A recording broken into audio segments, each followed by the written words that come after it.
Hello, everybody. All right. Well, I want to talk about a subject that a lot of people don't like to talk about, which is customer complaints. So I haven't seen too many trainers train on this, and it's something our industry doesn't like to talk about much. But it is a very important part of our home service businesses because I don't care how good of a company you are, you're going to get customer complaints. Some of them are completely legit. Some of them are completely out of our control. Some of them are price complaints. And just by the way, if you're not getting any price complaints, that probably means you're not charging enough. Sorry, don't shoot the messenger, but that's probably what it means is you're not charging enough. But anyway, between equipment malfunctioning like in heating and cooling industry, even plumbing with water heaters or boilers, these pieces of equipment break sometimes, and it's not our fault as long as we installed them properly and we set them up properly and we did all the things we're supposed to do. Sometimes they just break, and so those are complaint calls, right? Sometimes our technicians do screw up.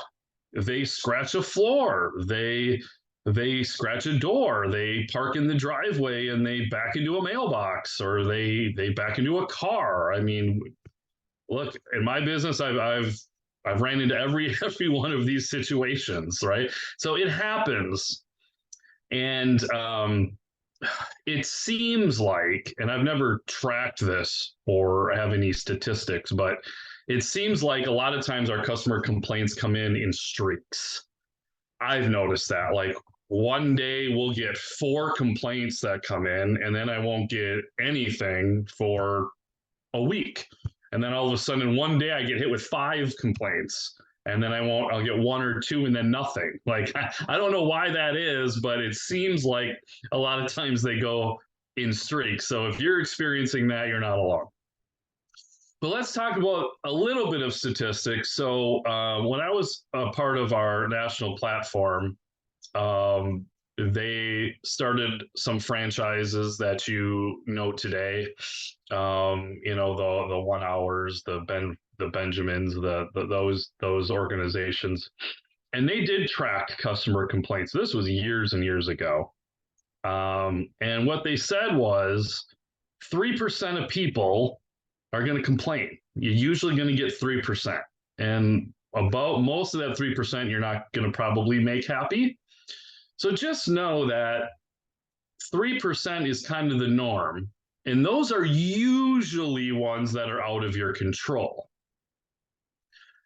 But there are some that are in your control. So in my head, if you're between 3 and 5%, you're pretty normal. So don't a lot of times we beat ourselves up as business owners, and we get a bad review and we take it to heart and we get upset, we get defensive and all these things. But guys, what it really comes down to is it really should be more max 5% of the calls you run should be complaint calls. And if you're getting more than 5%, there's some quality assurance issues. There's some processes and procedures you need to put in place to mitigate that. But that's pretty normal. So I'll just tell you about my company. We're about $20 million company, and we run about 650 calls a month, which is about 160-ish calls a week, which is about 30-ish calls a day. And if you're running 30 calls a day, 3%, that's about one call a day. So we usually get 1 to 2 complaints a day. That's pretty normal for my business. Now, as a manager or an owner, you're thinking, oh my gosh, every day I'm getting a complaint. Well, yeah, because you're running 650 calls in a month.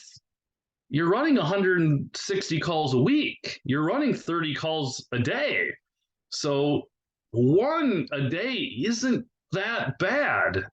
I know nobody wants to deal with customer complaints. Managers sometimes avoid them like the plague, but it's part of the business. And I'm going to help you through some of these, but I just wanted to let you know that that's normal. A friend of mine who's down in the Dallas, Texas market, he has about 100, I think they're about 150 million dollar company. He has a complaint department. Like he has 3 to 4 full-time people. All they do is deal with customer complaints. And he's 100, I think 50 million is where they're at now, $150 million business.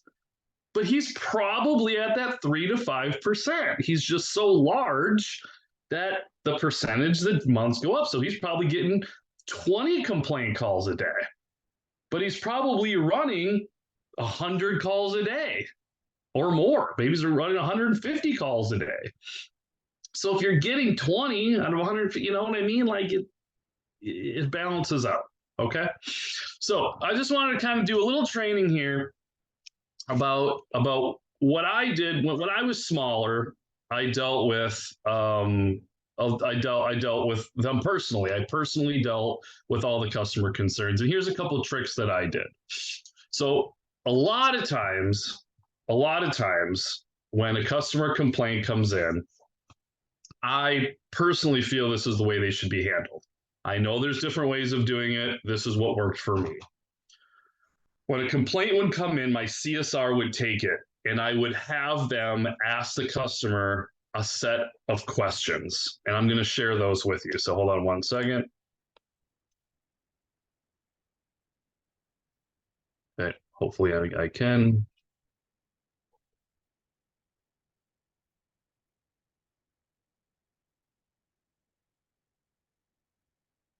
Okay, you should see this now. So service today forms, we have a client concern. Okay, let me pull up what this looks like. So I want to know who is the person that filled out this form. I want to know the name of the CSR. Okay, who was the technician that was on site? So I want to know who the technician was. So I want the CSR to pull up the job. We're on Service Titan, pull it up, look who was out there, and put that person's name down there. As an owner or manager, our time is very valuable. We don't need to be hunting for information. Okay. Service location, not really worried about that. The job number and the date we were there. Okay. When they're on the phone with the customer, I want the CSR to ask these questions. Did we give you a window of arrival when you called our company? Now, I know that our CSRs are trained to always give a window of arrival. So what I do is I ask questions to the customers that I already know the answers to, or I'm pretty sure I know the answers to. So what I'm trying to get the CSR to do is to ask questions about things I know the answer for that will rebuild value. So if I get the customer to tell me that I did 5, 6 things right, or my technician did 5 or 6 things right, it's hopefully will de-escalate the client a little bit. So did we give you a window of arrival? Yes, you did. Was there a service fee discussed with you when the appointment was waived? Yes, there was. Did the technician show up when that arrival of window? Yes, he did. Okay, wonderful. Because I know as a manager, if my technician was late, I can refund some money because that's our fault. That's a promise we make as a company. Was the technician nice and courteous? And did they have a professional presence in the home? I want to know, did they like the technician there? Because if they didn't like the technician, well, that's a whole problem before the problem, right? That's a training issue. That might be a coach up or coach out opportunity for my technician. Okay. Did the technician swear or did he use any tobacco products on your property? Now, at my business, I hope my technicians aren't swearing and they better not be using any tobacco products in the house.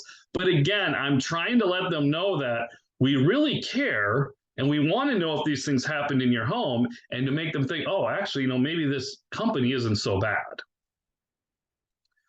Did the technician show you a book or did they give you a place of where they got our prices from? Do you know where they got our prices from?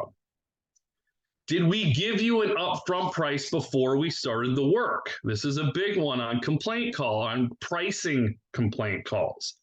I'm going to ask them first if the technician gave them a price up front before they hopefully tell me the complaint.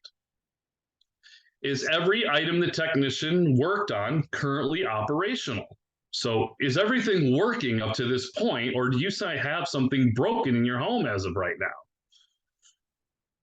Two reasons I do this. One is I honestly want to know if it's working, but two is if there's something not working in the home, the CSR needs to book this as a callback. I kind of don't even need to call the customer. We just need to get back out there because something still isn't working. And then did the technician clean up after themselves? I want to know if they left the home clean. All right. Because as an owner, I know I can give money back for a few different reasons. One, if I left them with their item not working. Two is if my technician was swearing in the home.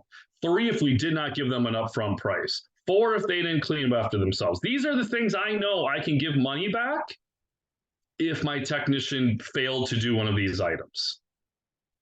But if my technician didn't swear, they were professional, they gave an upfront price, they arrived when they said they were going to, everything works in the home now, man, it's really hard for me to have to give money back at this point because it sounds like we did everything we promised. So I ask these questions up front so I can use them later, okay? And then they fill out the concern details. What's the customer's issue? What is the outcome the customer's looking for?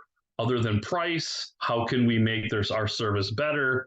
And then is this concern resolved or not? Now, sometimes, so this is a website we built, and the CSR will fill out this form, and it can get emailed to anybody you want.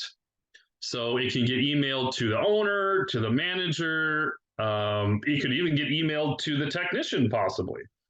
So they kind of understand that they got a customer complaint. And so this is something my company offers. We can build you one of these, but I just kind of want you to understand how this works, okay? So just to recap, when I get on the phone with the customer, I don't say, hey, Mrs. Jones, sounds like you're upset with our company. That's not what I say. It says, hey, I got a note here that you have a couple questions about your service. What are those questions?